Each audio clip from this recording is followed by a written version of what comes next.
are you there?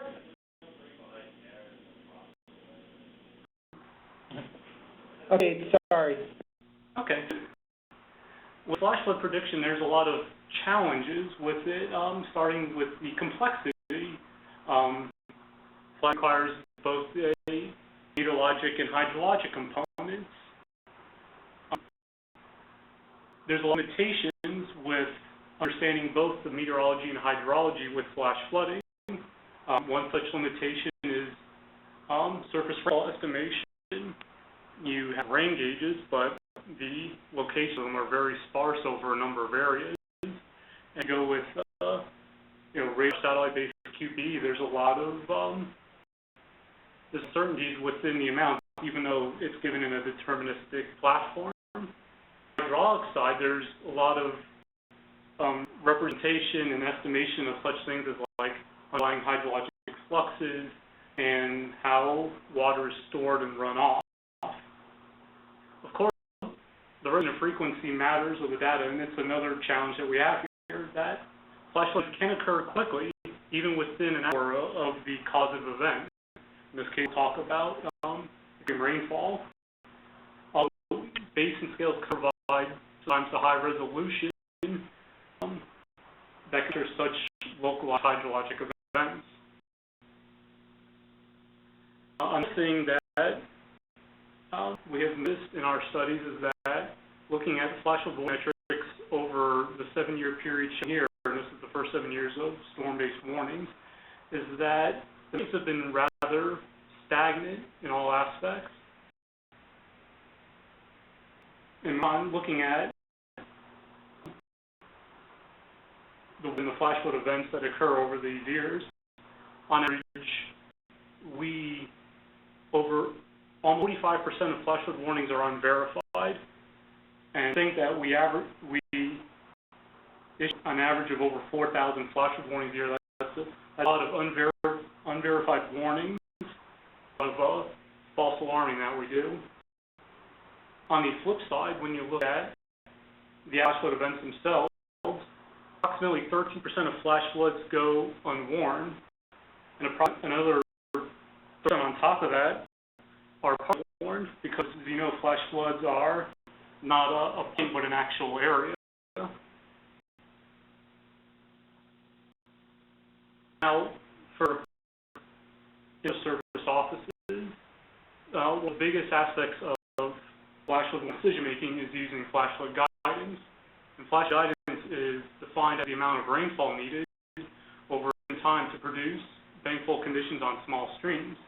Now, this concept of flash flood guidance has been around for over 40 years with multiple modifications, and those modifications are different across the CONUS.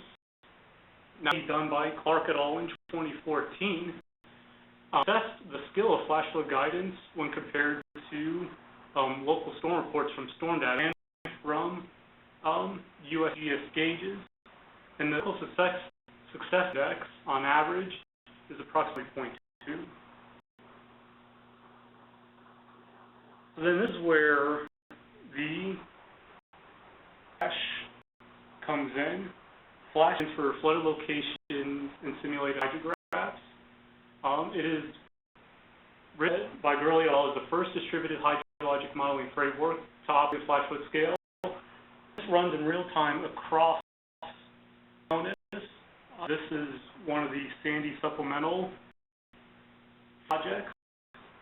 What Flash is able to do is to provide forecasts at all grid points covered by radar without requirement of local calibration. We do the calibrations ourselves across the entire CONUS, and now I'll show you how that is done. Now it runs in connection with MRMS. MRMS, multi-radar, multi-sensor, uses multiple platforms to develop high spatial temporal resolution products, including radar and QPE. The one we'll focus on here is the radar-only QPE product, which has a resolution of 1 square kilometer and is generated every 2 minutes. What it does, it runs on that same spatial scale. Yes, the QPE from MRMS, and then runs a distributed hydrologic model over the entire conus. And for forecasters, hydrologic information every 10 minutes.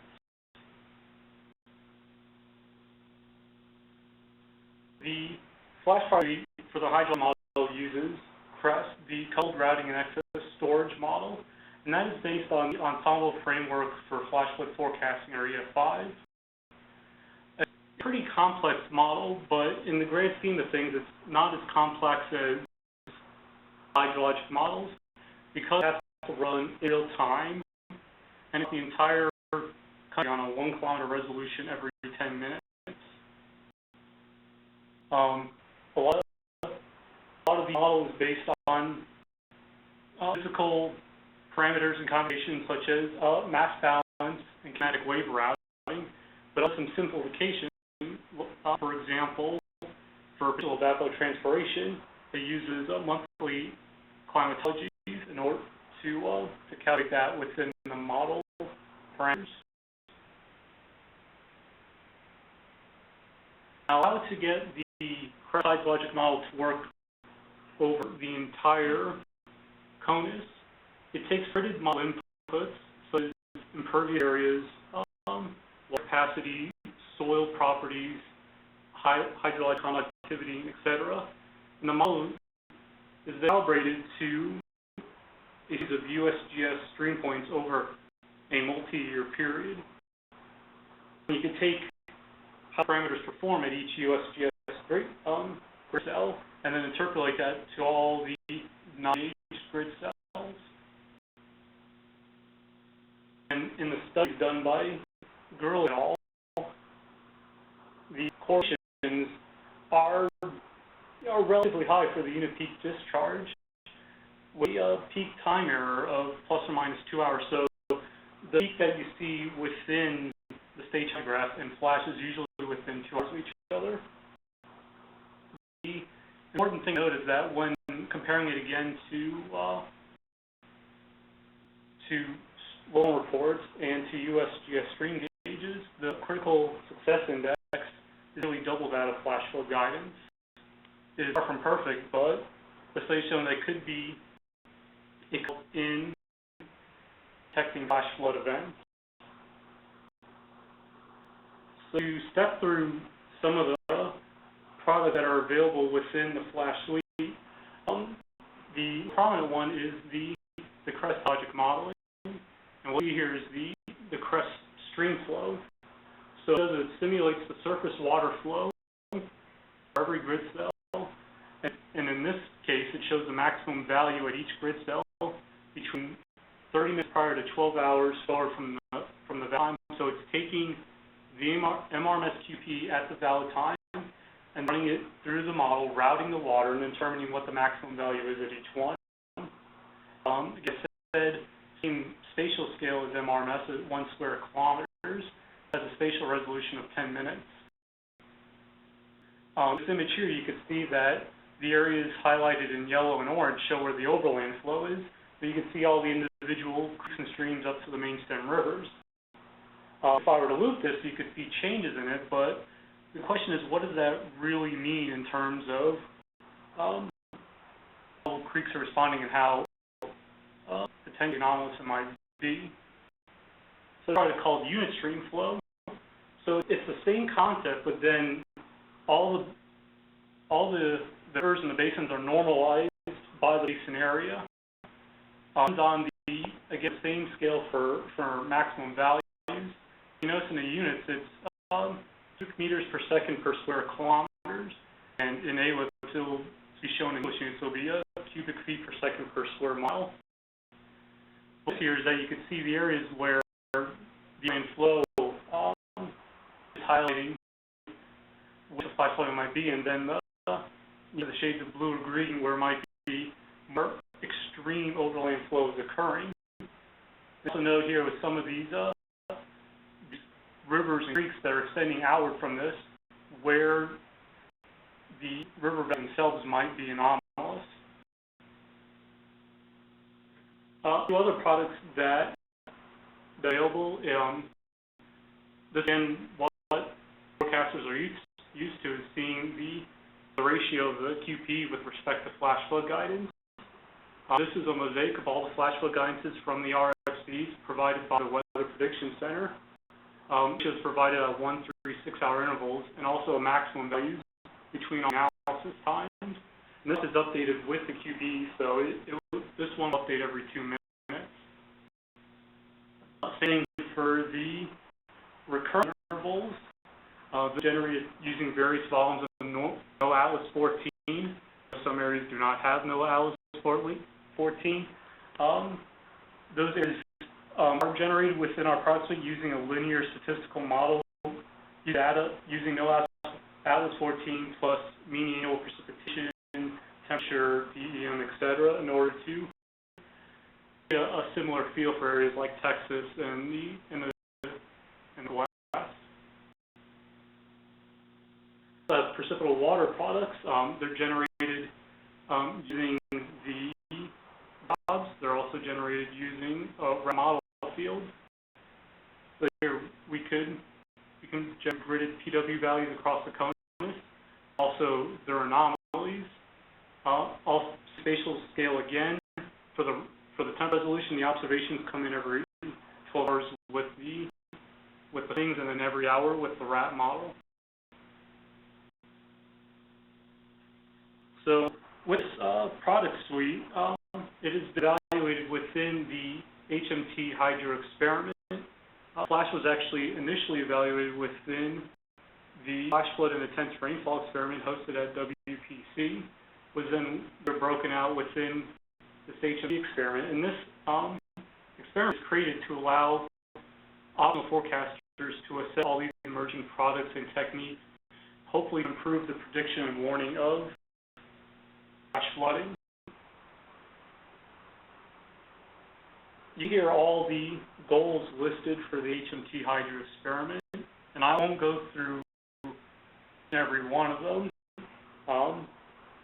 but I really want to point out that relevant for operating forecasters is the evaluation that we did to assess the skill of these experimental products, including the flash suite, within real time, and then to define best practices for how to use these products within warning operations. We've ran for 3 years. On average, we've had 16 forecasters. Most of them came from NWS weather forecast offices. We also had a few forecasters and hydrologists from river forecast centers.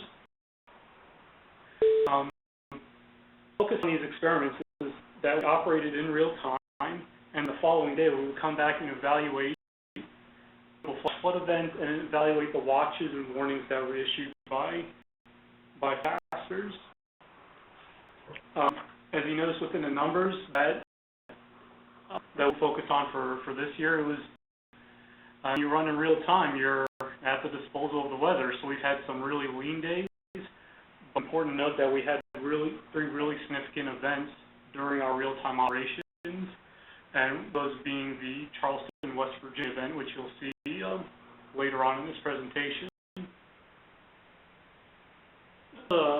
Some of the results I wanted to share with you all from this experiment. From objective spatial analysis of the 4 main products, the MRMS, the radar-only QPE, the QPE to guidance ratios, the return periods, and then the CREST max unit stream flow. The forecast felt that all of them really captured flash flood events that were evaluated pretty well. All the average values of standard deviations were all pretty similar across the board. So this is a thing where not one product stood out from the rest, where the forecast felt that using all the products together really helped in the decision making. When we asked the same thing about how the products capture magnitude of the event, the forecast had pretty high marks regarding the QPE, but also know that when evaluating the guidance ratios and the return intervals, that they're not ranked as well as QPE or the unit stream flow. thing that we did this year was we asked the forecasters what went into the warning decision making with this weather test bed where the HMT-Hydro experiment was hosted. We used services. It is a experimental software program which bundles warning, GFE, and River Pro. And the graph you here, the hazards information GUI, is basically what Warrange is, except it was modified to work as a survey tool. So for flash of warnings, we asked every time they issue a warning, what influence each product had in your decision, what are the values of those products, and then what type of event were you issuing for? Was it a urban or a rural area? Looking at the event broken out to verified first, not verified, you can see that the QPE and the flash flood guidance ratios were generally marked really high, and this is going to be a byproduct of what the forecasters are comfortable with working with over the years. But notice is that the CREST unit stream flow was also marked pretty high, and on the flip side, the return intervals really, the forecasters didn't really have the confidence in that product in their warning decision process. When this down even further, looking at rural and urban events, you see similar trends with the overall, but the non-verified events, you can see that forecasts felt like they had really high confidence in flash flood guidance ratio or the return intervals, didn't really return the old flash flooding or local storm report. Importantly, when looking at the events, the forecasters were keen on using the fall and then the CREST unit stream flow. And is that in the guidance, especially the ones that we brought in here, there's no flash flood guidance in it. So, like in the local office, you might force certain areas for urban features or for burn scars. With that, because it accounts for impervious surfaces, urban areas are already accounted for in the hydrologic model. So when a rainfall event occurs over an urban area, it could channel that water representative of what might be happening. Again, so with the urban events, the return intervals were not really feel like it provided much information when flash flooding. So observations that we saw in the test bed, that we saw an increase in confidence with using the CREST model, but we did still find some challenges to carry out the guidance for the warning decision making. Generally, what we saw is areas of 1 or 4 cubic meters per square kilometer, but more lengths of 1 to 2 were what the forecasters were honing on. The intervals had the least influence in the warning decisions. The forecasters lacked confidence in using such data, but it to be more of a situational awareness to where extraordinary rainfall might be occurring and maybe help engaging in the magnitude.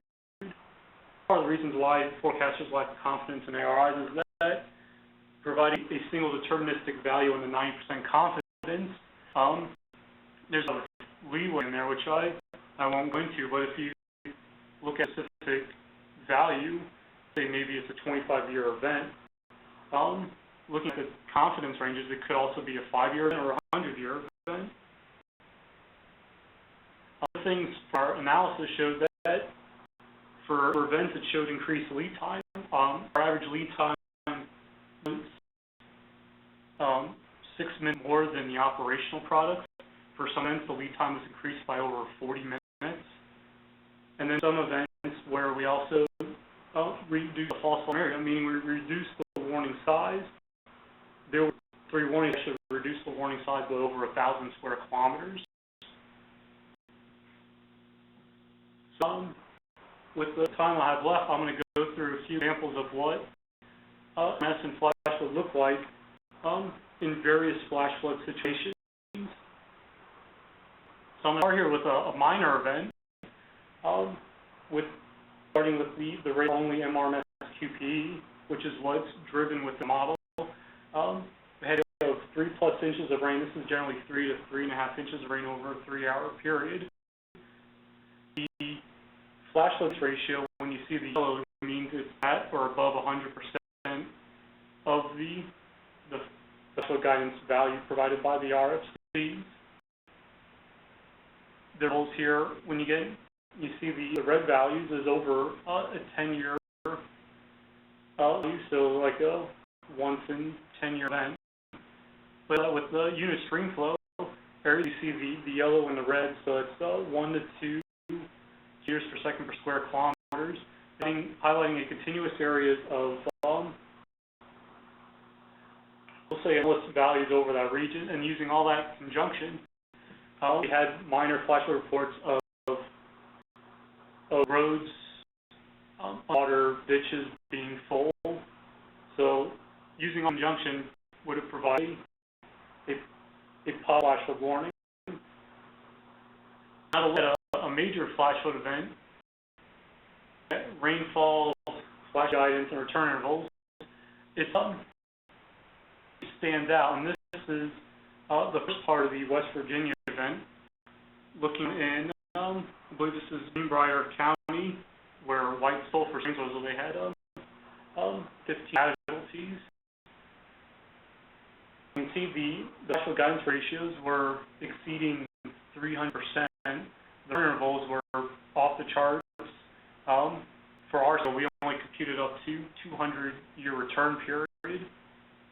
But note also is highlighted with the CREST unit stream flow. Now with a number of forecasters, seeing values that are above 10 cubic meters per second per square kilometer, or basically where you see a continuous area of blue going into the green. It has mapped pretty well with been very high-end flooding events, and this is where the local forecast office has issued flash emergencies. Transient operations, we want what can get you to a flash decision, but what valves can get you to the point where this isn't your normal flash flood event. And something that could be helpful when it comes time to potentially issuing a flood emergency, because you know the directive 10-922 that a flood emergency is usually issued when it's kind of a reactive issuance. The water is already ongoing, evacuations are ongoing, so they're already reaching major record levels. But the hydrologic model within Flash gives a potential forecast up to 12 hours using strictly the QPE. Maybe it could be a little bit more, like looking into the future of what could potentially happen in certain areas. So with the West Virginia event, again, just now, 5 hours later, now we're looking at the area highlighted as Conway County, where Clendenin was, and other 6 counties were there. Again, the same. As you've seen, high QPE, high flash guidance ratios, return intervals, and then with the area of really high unit stream flow returned by the CREST model. I mentioned urban events before. This is from AWIPS. Most of the images you've seen here before are in the Flash website. So this was captured in AWIPS during our experiment. I'll start here with the right panel where the CREST stream flow product is. The blue boundary here is the urban area for Wichita, Kansas. And the rest of the panel, you can see where the values of at least, we have anomalous stream flow values reported. See that the hydro totals actually fell outside of these regions. The QPE guidance ratio here in the top right panel never really reached 100%, the periods were generally around the 2 to 4 year period. So it really wasn't, and maybe if you were looking at just QPE and flash flood guidance, you wouldn't have warned for. With the CREST, I could really highlight the potential for flash flooding in urban areas. And the white dots on the screen are where local reports were coming in real time during our operations. Another we've noticed is highlighting potential downstream impacts. As a former instructor with WTD, we talk about how far you could potentially draw a warning polygon. If you look at this event here, this is in northwest Arizona. We see where the heavy rainfall was and the footprints within all of it, including the unit stream flow. But if I'll show you the comparison of just the stream flow product versus the unit stream flow and forward in time, every year, you can see where the footprint was, but just how the stream flow itself, just the regular flow of this Washington Creek, begins to ramp up. But in stream flow, you can see how, now you see these creeks highlighted in there as well, even though it's generally lower values. This is a note because where the stars are actually where the flash flood reports had occurred downstream of where the precip footprint was. And we've seen this again in other events this year in Maine and in South Carolina, so not just out in the desert Southwest, where essentially look at how the water is being routed within both products to potentially determine how far downstream to draw your warning polygon. And show you how it could work in null events. In case QPE of 2 to 3 inches over the area, most of this fell within 3 hours. The QPE flash guidance ratios was exceeded by 100%, and the return of those was approaching 40 to 50 years. In unit stream flow, it really didn't highlight much of a continuous area. There was also a response within the hydrologic model, and there was no flash flooding reported with this event. So where we stand with the current progress of flash, it has been installed at the NCEP Central Operations. The install was with MRMS version 11. Distributed from there via LDM soon.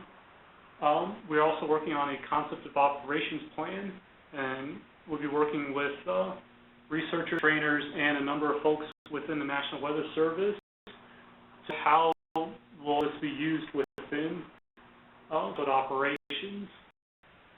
Once this is done, this will then also be available via VN. Flash is also being developed for the MRMS OCONUS domains.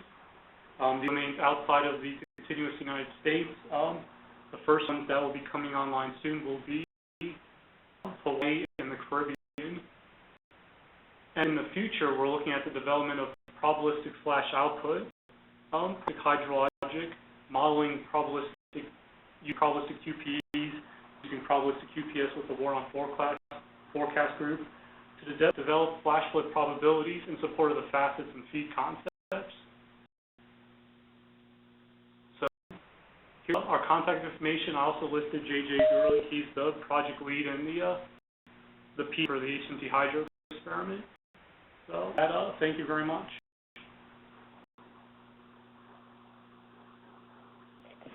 Any fast questions for Steve?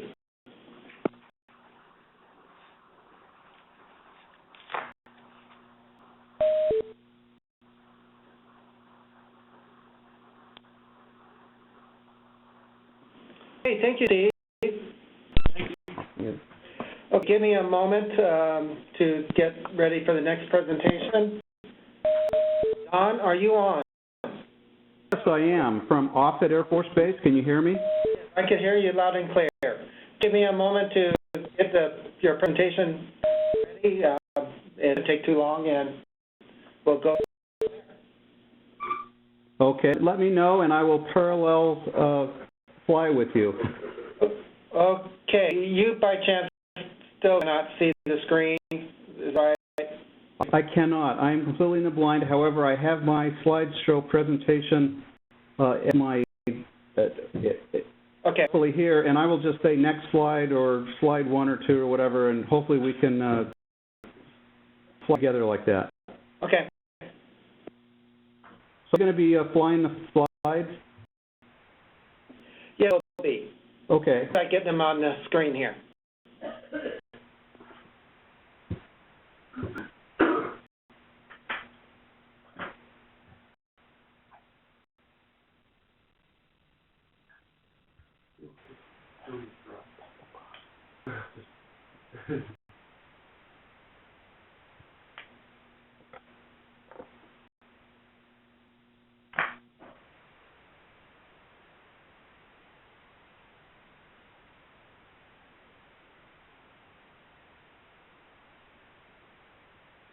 How about those Cubs?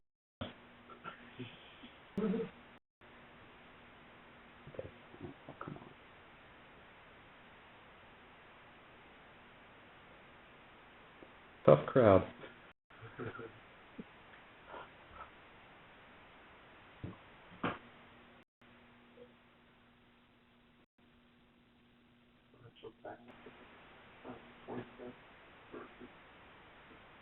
Back on. But mine still, I still felt that from my dad. It runs back and forth. I didn't want to lose. Yeah. I don't know whether.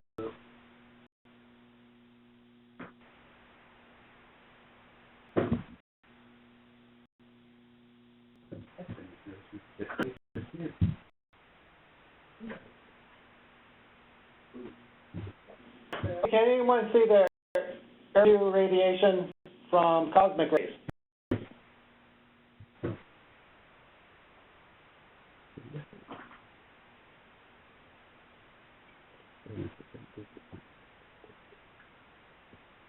Nope, not seeing it.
I'll see it now.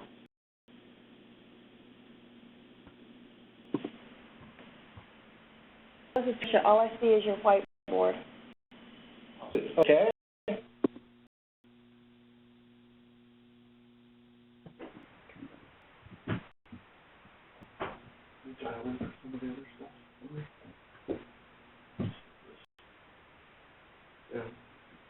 It's sort of hard to follow. Being able to see this presentation. Although I know now where it is now.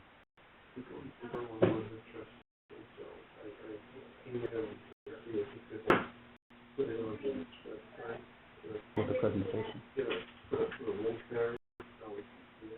Is there information he gave as far as the date? I know he put the launch dates out there. Are they updated? Or?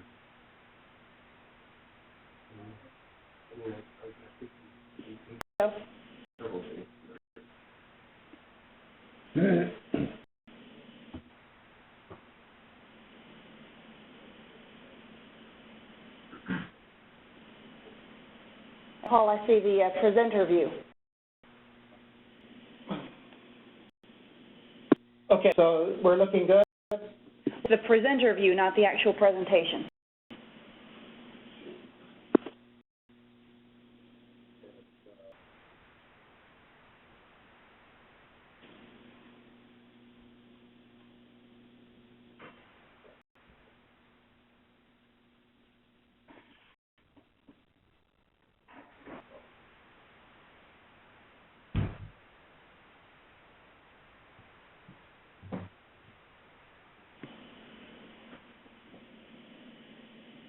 Garbage. Scratch free.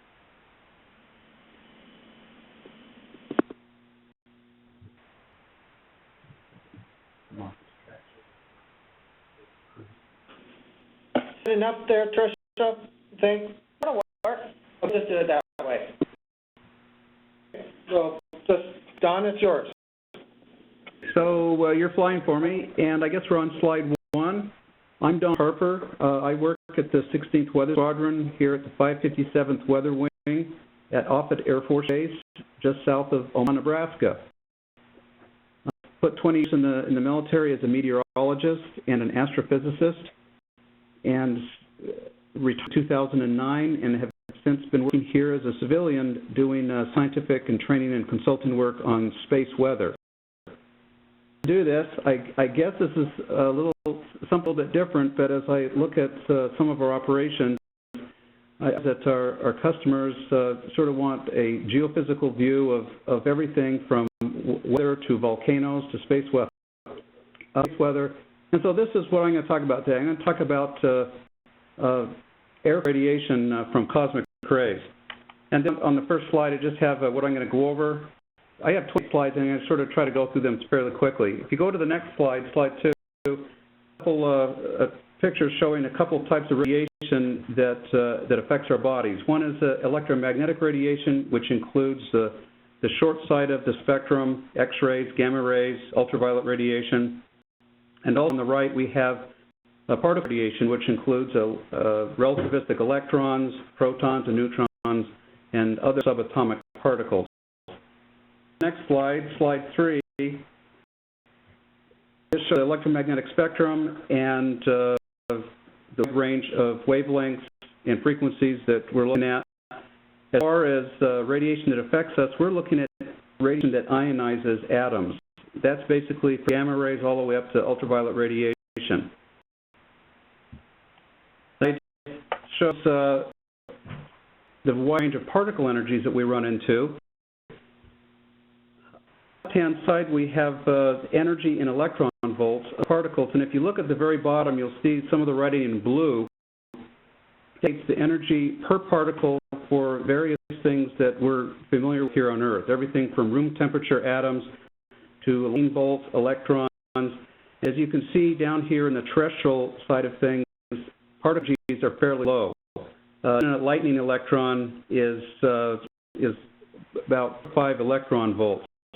If you're going out into space and start getting into the Van Allen belts and out into the solar wind, you can see that with many orders of magnitude of great energy per particle is of a concern. Now, up to about, on this particular chart, up to about 10 or 100,000 electron volts, particles can ionize atoms, but you get more energy than that, then the particles can actually split atoms and knock atomic nucleuses into pieces, which is, of course, of concern. And nuclear dissociation, which is listed there and sort of shown as little cartoons on the right there. These are the concerns we have for particle radiation. Now, as far as air crews are concerned, not necessarily concerned about the electromagnetic radiation because the Earth's atmosphere and the aircraft protects air crews from electromagnetic radiation. However, particle radiation is a completely different matter. Go to slide 5.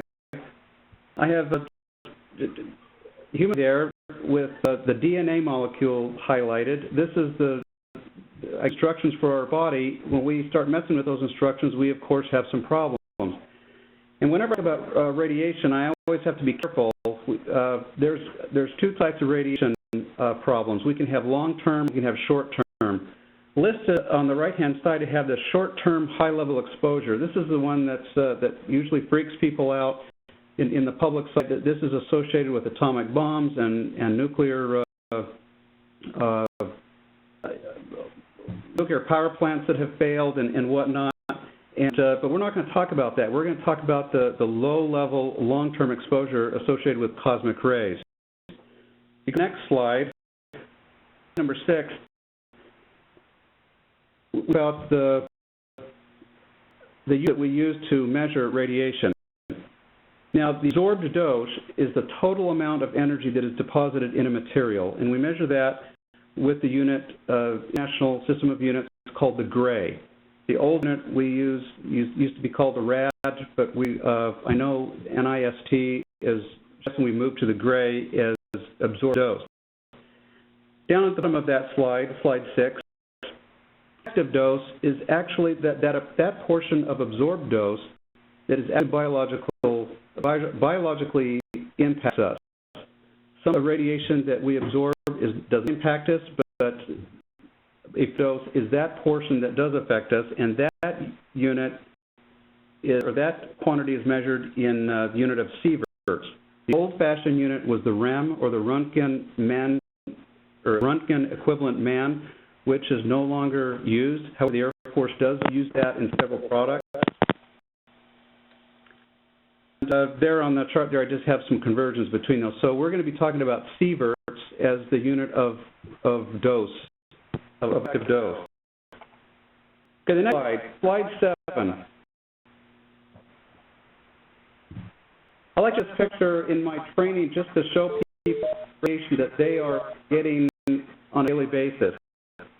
Now, this is based out of a UN study a couple of years ago, and I took the data from the United States. A particular chart shows that about half of the radiation that we in America get is due to medical procedures. And about 37% of radiation that we get is due to radon gas, which gases up out of the crust of the Earth due to the decay of helium and uranium. And as you see, there's some other sources of natural radiation that we eat. 5% of the radiation received comes from potassium-40 and carbon-14. That's in our food naturally. There's other sources of radiation from the ground and other consumer products. For instance, smoke detectors use americium, which is a synthetic radioactive element that we use to smoke detectors. It's radioactive. And the other interesting thing is that tobacco, for some unknown reason, likes to concentrate polonium-210 in its leaves. So smokers actually get higher dose of polonium radiation than non-smokers. Down at the bottom of that particular chart, we have, from medical sources, we just have the amount of radiation that we get in various medical procedures. Those have the charts. You can just look over that. I'm not going to go over those in detail. On the right-hand side of the lower side of slide 7, we have the United States annual dose maxes that are prescribed by law. For 50 milliservits per year is the maximum for a radiation worker. And that might be different in different countries, but I'm just going off of the United States standards. If you go to the next slide, slide 8, we're going to concentrate on the cosmic ray portion of that little circle. We're going to ignore the radon and the medical X-rays, and we're going to look at cosmic rays because as you ascend in the atmosphere, cosmic rays increase quite dramatically. There are 4 things that affect the cosmic ray in the atmosphere, and these are the things: the Earth's atmosphere itself, Earth's magnetic field, the field of the solar wind, and solar flares. We're going to talk about each of these 4 just very quickly here. On 9 is just sort of a picture showing just how thin our atmosphere is. Commercial flight altitudes from about 20 to 50,000 feet, I've indicated there, is just a little tiny. The next slide, 10, is a description of how cosmic rays affect the atmosphere. Cosmic rays are the nucleus or the nuclei of atoms from hydrogen all the way up to iron and even heavier elements that come to us from mostly outside of the solar system, from like black holes, the galactic core, supernova remnants, and things like that. These particular particles are going nearly the speed of light, and they come and they strike the atmosphere, and they disintegrate the nucleus of the various atomic or atoms and molecules of the atmosphere, and scatter out and like a particle accelerator. We have pions and kaons and electrons and a bunch of things coming out of these things that most of us don't know they are. But the problem is that a lot of the neutrons and protons that are scattered from cosmic rays is what we're concerned with, because these things go through the atmosphere, they go through hulls of aircraft, and many of them actually reach the ground. In fact, right now you've got cosmic rays going through you right now. 5% of your radiation comes from cosmic rays. Next slide, slide 11. This chart shows you how cosmic rays increase on average with altitude. Now the green stripe across the middle shows roughly where commercial airlines fly, and the blue line indicates the radiation received by cosmic rays. You know that at the surface it's fairly insignificant, but you get up to about 20 or 25,000 feet, then cosmic ray dosage is about the same as your total background dosage at the surface. And then continue up to about 40 and 50,000 feet, you'll notice that you're reach 5 to 10 times your normal background. This is for anybody who flies. Notice that the curve has a maximum at about between 60 and 3,000 feet. This is the Pfotzer maximum. As cosmic rays come into the atmosphere, the frequency of collisions actually increase and the scattering increases, so that as the cosmic rays get deeper into the atmosphere, the radiation is actually increases because of the frequency of collisions. But as you get deeper and deeper into the atmosphere, the absorption also increases, and with the frequency of collisions increasing and the absorption, those particular two factors compete with one another, and we end up with a maximum between 60 and 70,000 feet, which is 15 times background radiation in the United States. Now this is on average. Let's carry on and look at some variations of this. If you go to 12, just a picture of the Earth's magnetic field. The magnetic field of the Earth helps shield us from some of these cosmic rays, and let's go to the slide. Slide 13 is a map showing where the magnetic field of the Earth helps shield some of the start that over again. This shows us where the magnetic field shields us from cosmic rays. And you'll notice that in the north and the south magnetic poles, you have less shielding there than you do along the equator, because the magnetic field lines of the Earth are towards the north and south poles, and so cosmic rays tend to concentrate and funnel down magnetic field lines down to those regions. Now if you go to the next slide, slide 14, this is a cross-section for South Pole to the North Pole of the amount of radiation that one gets flying at various altitudes. Now the blue lines indicate there's 4 different altitudes I've indicated, from 20,000, 30, 40, and 60,000 feet, and the radiation that's received based on latitude. You notice that around the equator, radiation from cosmic rays is fairly low, but at the poles it's quite a bit higher. On the right-hand side, I have compared to background radiation. So if you're flying at, say, 40,000 feet around the equatorial regions, you're getting 4 to 5 times background radiation. However, if you're flying at that same altitude, say the North Pole, say from San Francisco to Moscow, you are getting quite a bit more radiation, up to 15 times background radiation due to cosmic rays. If you go to wind also has a magnetic field, and that also helps vary cosmic rays that come to the Earth. Slide 16. Every 11 years or so, the sun goes through a cycle of sunspots. During maximum sunspots, the sun is very active and produces a stronger magnetic field than during solar minimum, when the solar's magnetic field is much weaker.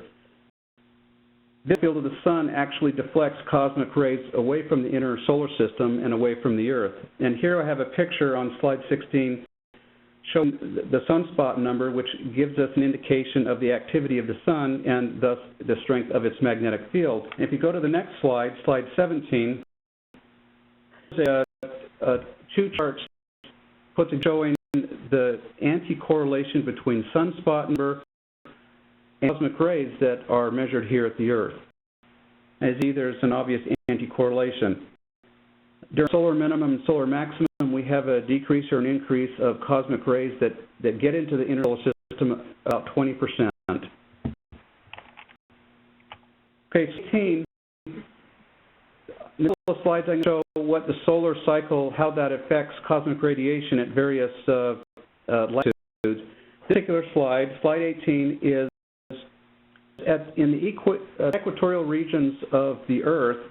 You will notice that the cycle has very little impact on the amount of radiation that air crews receive at various altitudes. Again, I have 20, 30, 40, and 60,000 feet indicated with blue lines. And in the background, I have the orange is the solar cycle.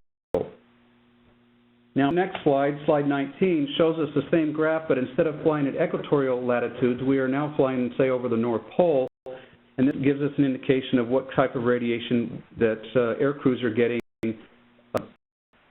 flying North Pole, and notice that there's a strong correlation with sunspot cycle. During solar minimum years, the cosmic rays are has quite a bit of an increase than compared to solar maximum years. And this is because solar minimum, the solar wind's magnetic field is weaker and allows more cosmic rays to enter the solar system. And as you see, flying at 40 to 60,000 feet, you have 10 to 20 times the background radiation when you're flying over the poles. Slide 20. The fourth and last thing I'm going to talk about as far as cosmic rays. The sun itself can create cosmic rays in the form of solar flares. We can have energetic protons come off the sun. If you go to slide 21, the spacecraft measures protons. In fact, earlier, I guess it was Jordan talking about GOES-R and some of the instrumentation that was going to be going on that.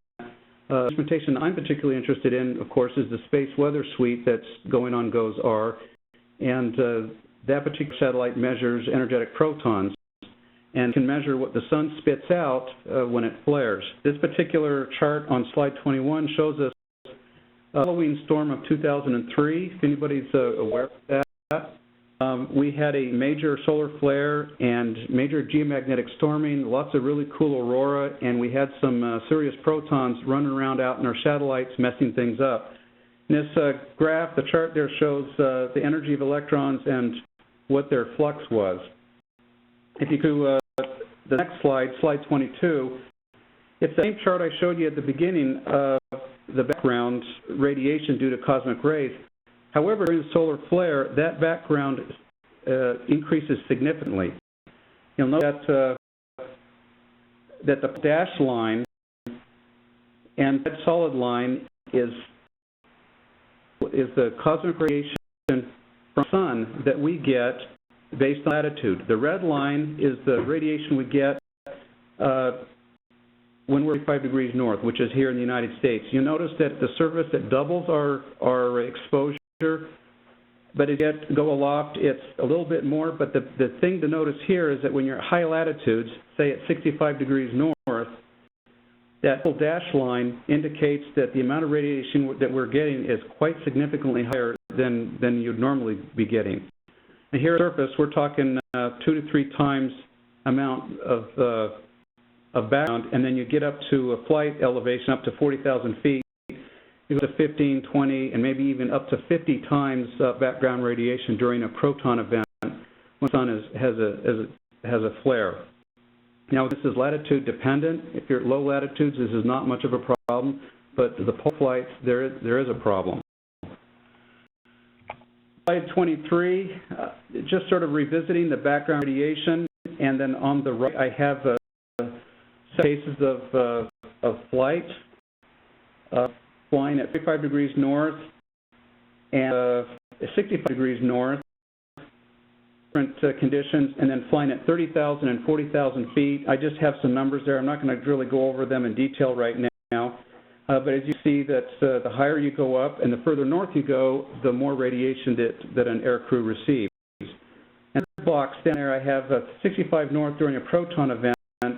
That shows an even higher radiation risk for air crews at the time. If you go to slide 24, FAA and NASA, in partnership with one another, have come up with some models to give us some indication of what kind of exposure that various flights would give us. The chart here on slide 4 gives us all the various models that work together to get exposure amounts. We have to consider the neutral atmosphere, and we have to consider what the Earth's magnetosphere is doing and what's going on with the sun. Where we are in the solar cycle and what the sun is doing as far as flaring. Slide 25. This is an output of the model. We call it the NARAS model.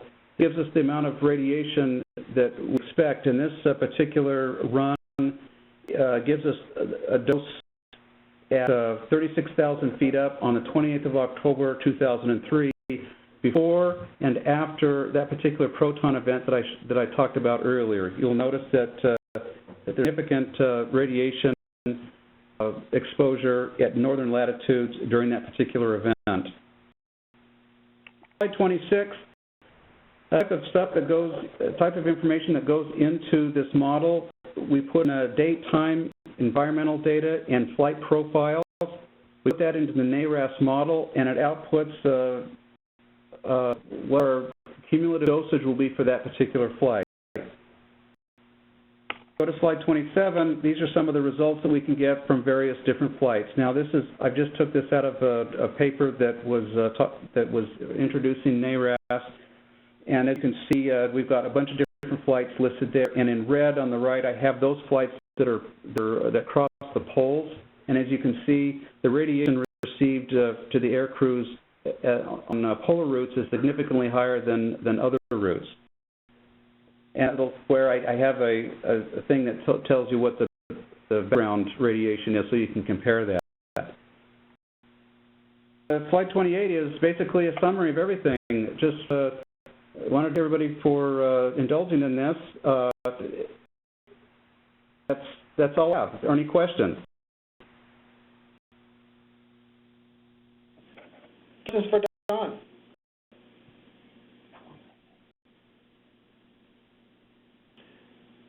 I'm not hearing any, so we'll go on forward to our last presentation. Thank you, Don, for introducing us to the cosmic rays and space weather. This was I believe, the first space weather presentation we have had. So I appreciate you enough with your knowledge on this. No problem. It's been a pleasure. And if those slides, I went over them very fast, and there's a lot of details on it. So look over them if you have any more questions. Okay. Alan, are you on? Yes, sir. Can you hear me? Okay. Yes, I can hear you fine. Give me a moment to get you set up and give you control. So just give about 60 seconds or so. Okay.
Okay, and you should have control the screen. I think you need to control or something. I'll see if something's popped up or anything. Sometimes there's a delay.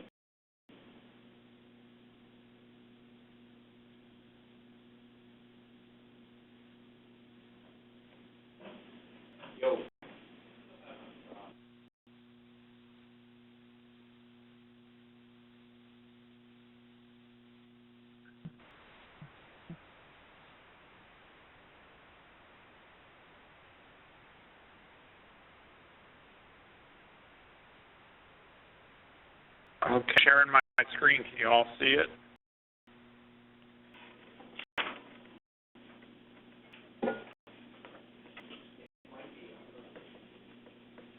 Okay, our last speaker is on facets by Alan Gerard. He is the Deputy Chief of the Warning Research Division at NFL. So it's yours. Okay. Afternoon, I assume for most people it is now. Everyone, appreciate the invitation to spend some time this afternoon talking to everybody about the Facets project and what we're working on primarily here at NSSL, but also at a variety of other around the country, academic and research operational partners toward trying to move this concept forward. And I just wanted to kind of start off by showing a list of some of the various people and groups that are participating in the Facets work. This isn't an extensive, or excuse me, a comprehensive list, but this is some of the principal investigators that are part of this from NSSL, OU, WPC, SPC, and some other OA labs. And it's just part of the reason I'm showing this is to give credit to all the great folks that are doing all the work on this, but also just to show that there's a lot of different parts to this process. And for those of you, some of you have heard about Facets, but for those of you who haven't, I just wanted to give kind of an overview of what Facets is. Essential Facets is meant to be a continuous stream of high-resolution probabilistic hazard information. And when we say a continuous stream, we're talking about encompassing the time range that could go from seasonal forecasts all the way down to the convective scale, minutes before an event. And having some sort of a framework by which we provide probabilistic information to our customers and partners at all of those time ranges and enable them to be able to make decisions using probabilistic information, but also to support, if the users desire it, binary decision making more so to the warning process we have today. So, what made NSSL start looking in this direction? There's a variety of reports and plans for other service and other entities over the last several years thinking about the need to better be able to communicate forecast uncertainty. Obviously, ensemble modeling is becoming more robust, both at the global scale and at the storm scale. And we need to be able to leverage that information to really provide the best information we can to society.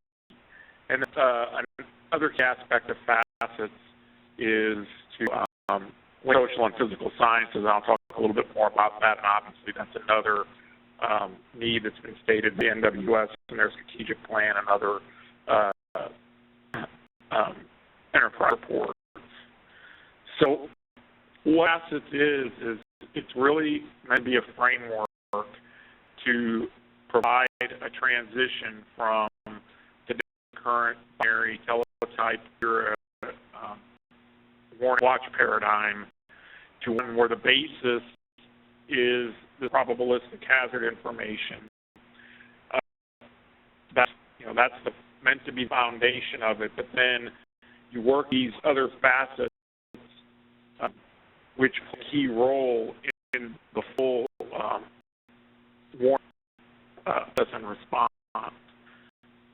So the fact work that's being done here at NSSL is trying to, to move forward research and operations in all 7 of these areas, from developing the basic probabilistic hazard information to improving the observations and guidance that the forecaster will utilize to find that guidance, which will get initial indication from model data sources, and that forecaster will have some sort of tools by which they can interact with the observational and guidance data and the probabilities, produce the best output. And then output will be hopefully respond to effectively by society. And the 7th facet there is verification, which not only is verification of the meteorological forecast, but also trying to look at the societal response and seeing if we're doing as meteorologists and hydrologists is really helping society to make better decisions and respond more effectively. And the last bullet point on this slide talks about the fact that facets is meant to be applicable to all environmental threats. Now this started out barely here at NSSL because our focus tends to be on severe convection and storm scale weather. Our primary focus on facets now is the severe weather and flash flood areas. And that's what I'll primarily be talking about today, but as the slide mentions, it is meant to be extensible to environmental threats, and definitely working with the service and others in the community to try to expand the concept of probabilistic hazard information beyond just severe weather and flash flooding. I just quickly also touch on the fact that there are other projects that are going on within the Weather Service and OAR that link to facets. Array radar, one on forecast, hazard services that's being developed by GSD, and that simplification process that's being led by Weather Service headquarters. All of these various are closely tied to facets, and we're working closely with all of those groups. So we make facets happen. Obviously, this is a big process. We're talking about going from today, which is primarily making binary warning decisions, to having a warning environment that's more focused on probabilities and social and behavioral science much more integrated into it. In order to start this process, NSSL brought together a number of operational and research academic folks a couple of years ago to develop a science plan to basically try to set a path that would get us from point A to point B.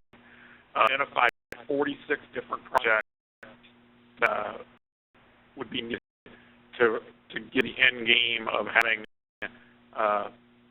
severe convective and flash flood probabilistic hazard information at the current time scales we're producing watches and outlooks for today.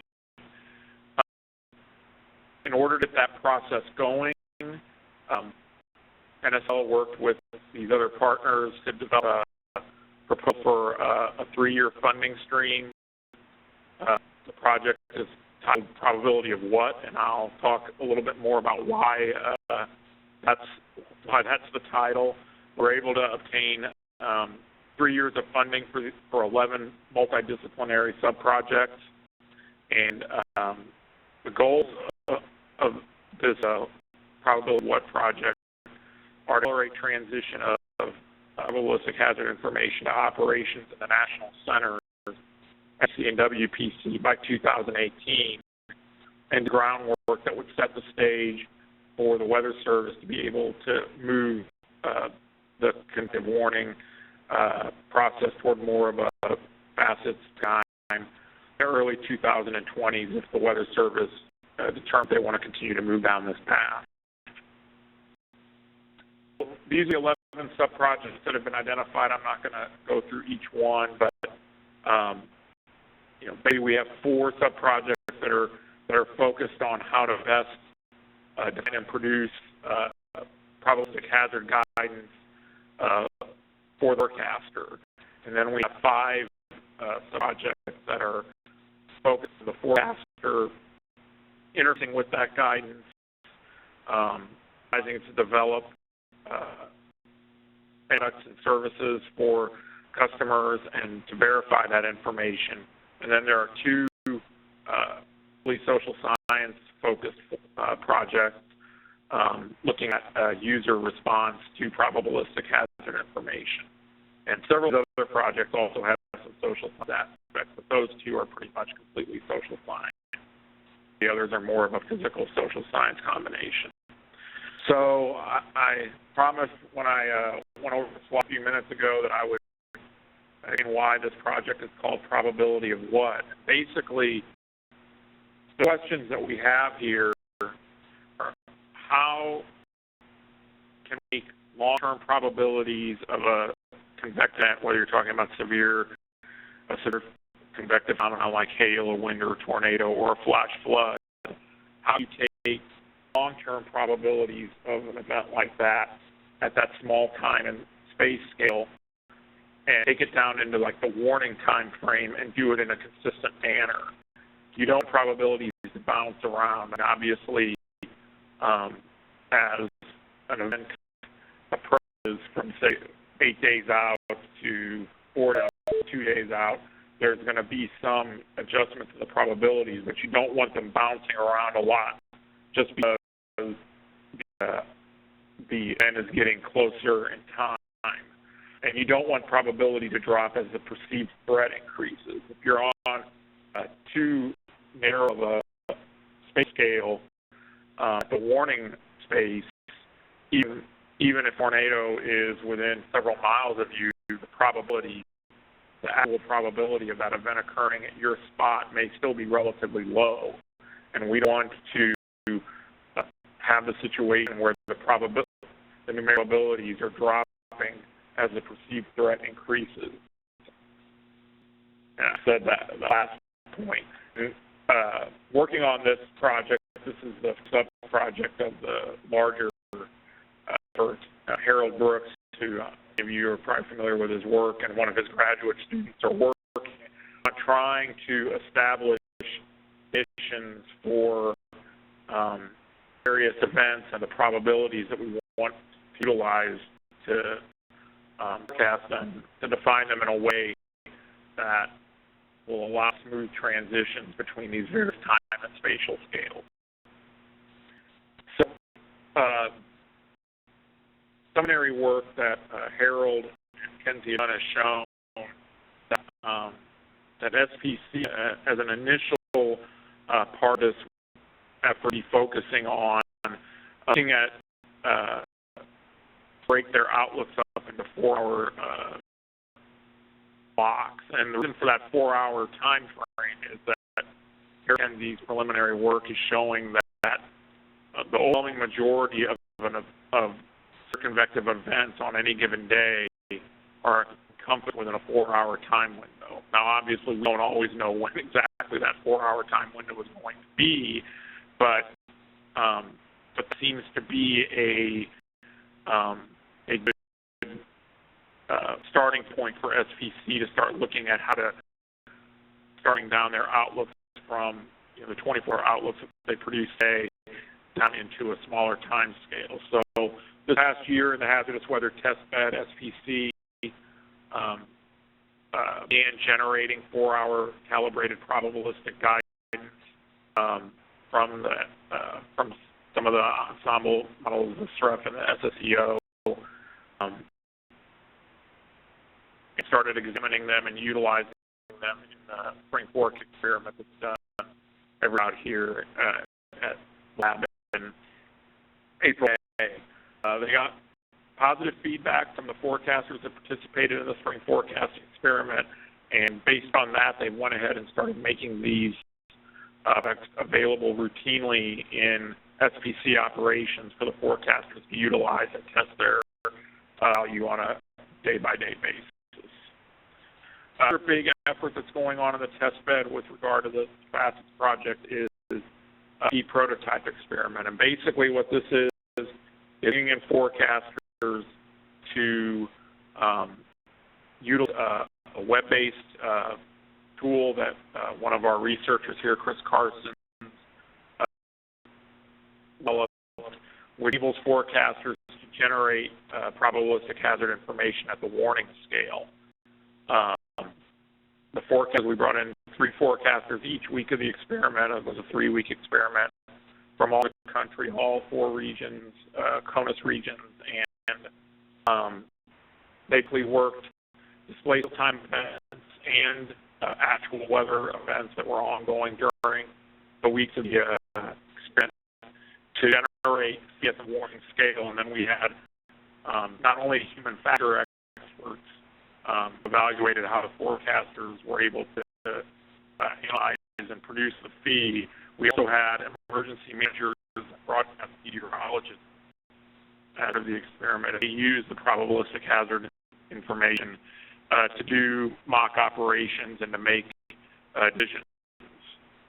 We had social science experts here from Howard University, University of Oklahoma, and University of Akron, who were DEMs and broadcasters to get their feedback and evaluations on how they're able to utilize fee for their operations.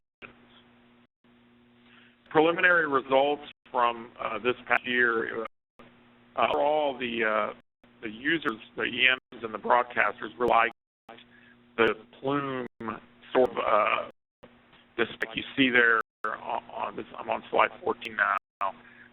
That you see there on the top graphic, which is the actual fee forecast generated by a forecaster. A tornado event occurred in the Dodge City area on May 24th. We also generated more polygon type warning from the fee product. That's what you see there on the bottom of the screen. You see the NWS, the actual warning that was issued by Dodge City that day, and then inside it, a smaller polygon, is a fee drive warning where the forecaster takes a probability threshold and warning automatically drops out from that.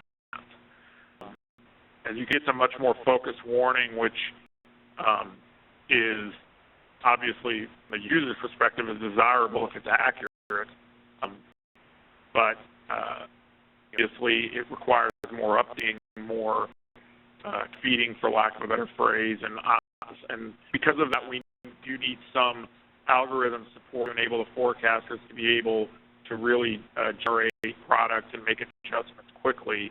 And most part, we feel like the automation that we're providing the forecasters and most of the feedback we got indicate we have a pretty good balance for that right now, but obviously we're going to continue to do more work and try to improve that. On the user side, we definitely found that users, and this is not surprising to the folks, WFO folks that are on this call, users have a wide variety of needs even within the same customer base. Emergency managers definitely gave the feedback that they need the trigger of a warning. There are some actions that they need some sort of trigger from the weather service to start and process. But just as important to their operations was getting information about the timing of the threat and getting continuous updates, that having a continuous flow of information was crucial. So I'm not sure how well this will show up as animation here on the WebEx, but this is one of the graphics that the that the media were able to generate from the probabilistic hazard information. It's basically a pool with isochrones of the maximum of threat overlaid on top of it. This was very popular. The not applicable. That's a legend that we were in the process of developing, and it doesn't directly correlate to what you see on the screen. The colors are actually the probabilities, and this is just really meant to demonstrate the kind of things we can generate with this probabilistic hazard information as far as timing and probabilistic risk.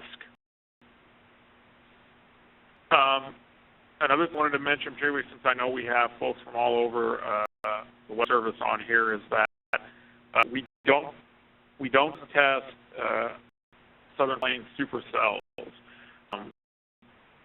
As far as real-time weather this past year in the hazardous weather test bed, we worked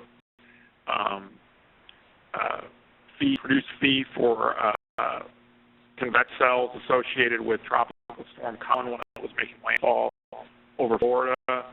We worked a supercell case in Montana and Idaho on June 6th. One of our CAN cases that each week worked through a pulse case from Georgia, and another case was a cool season severe weather event from data gathered from Vortex Southeast. So just to assure folks that we're not just looking at supercells, we're trying to test a wide variety of severe weather types and locations to ensure that this is amenable to weather service operations and customers nationwide.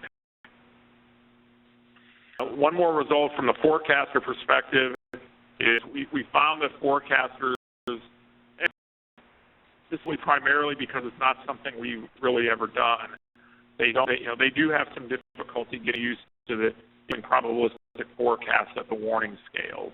Obviously, this isn't something we do routinely, so we're not well calibrated, not something well defined yet. So we don't think a lot of probabilities at that scale, so the comprehension is not strong, and that's something obviously that we have to be aware of if we're going to continue to move this process forward. But there's going to be a lot of training and collaboration that's going to have to go on. And I mentioned earlier, in order to produce warning scale fee, you have to have a robust interaction between the human and automated guidance such as prob severe guidance from MRMS and other algorithm output. And we need to work as forecasters to find strengths and weaknesses of these various products so that forecasters know what their strengths are and feel comfortable and feel like they can trust them in the warning environment. Also mention, along with the fee prototype project, we also have a fee hazard services project, which is basically working as we go through each year and make progress with the fee prototype. This group takes that work and starts to integrate it into a fee pool for AWIPS hazard services. And this past year, again, we had several forecasters that came in and utilized hazard services to generate probabilistic hazard information for convective events. This here is just showing an example of one of the forecasters' work to produce guidance for an MCS that's in the Tennessee Valley. It's not just looking at this type concept. We're trying to make sure that we have the process set up to integrate it in AWIPS. And just mention again that social and behavioral sciences is meant to be integrated into this entire effort and process at all levels. Projects you see there in yellow are primarily social science projects. Pink projects are a combination of physical and social science, and we're trying to make sure that as we look at these new concepts, that we're taking science into account from the very beginning, the it just being added on at the end and trying to make sure that the forecaster, the users, and the partner are all being accounted for as we go through this research and develop these new processes and products. The baseline things that we're doing as far as social science is to figure out what the content of the current watch warning advisory time is in the public. And Rip Berger, who's a social science researcher at OU, went through a lot of previous research and studies on these topics and developed a pilot survey that he put 3,000 folks here in Oklahoma during just after a severe weather event in May to gauge their understanding. And one of the things that he found was, one of the questions he asked was, if forecasters are, in recent severe weather event over the last couple of days, were you in a tornado warning that was issued by the National Weather Service? And out of those people that said yes, half of them were not actually in a tornado warning. Or people that answered, half of them said that they were in a tornado warning when they actually were not. So clearly there's something going on here as far as mention whether it's they're hearing other types of warnings and thinking tornado warnings, they're hearing warning other areas and thinking that they apply to their area. But we worry not about the false alarm issue, but obviously there's a false alarm as far as our false alarm rate, but then there also may be a false alarm perception issue, and that's something that the social scientists are going to really help us with. We're going to develop products and services from FEE that really make a difference in how people respond. So it's about done here. Again, I mentioned early on in the presentation that this is meant to be this is meant to go beyond just severe weather and flash flooding, and we've been working with the Weather Service on that. And this is just a notional diagram showing that the whole concept here is to have these various programs moving forward on facets on kind of parallel tracks. This is just kind of a notional timeline for how we feel like facets could be moved from research operations if we determine that continuous path is the go for the community. I won't go through this blow by blow, but basically, working through the various issues, the social science issues, figuring out how this is going to work with issues like inter-WFO collaboration between WFOs and national centers, and then how this information gets fed to customers and partners. So obviously a lot of work still to be done, but we feel like there's been a fair amount of progress already in the last year or two. And that's all I had, and I'm happy to entertain any questions. Are there any questions for Ellen?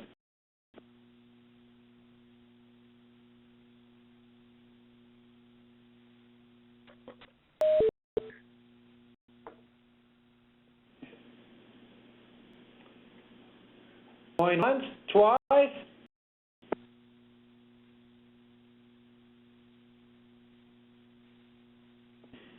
Hey, I would like to thank all of our speakers. They did an outstanding job today. I understand that, and all of us are very busy in our offices and are fulfilling our missions.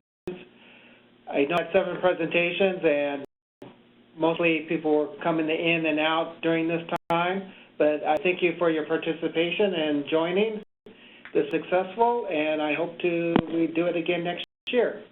Otherwise, have a good day.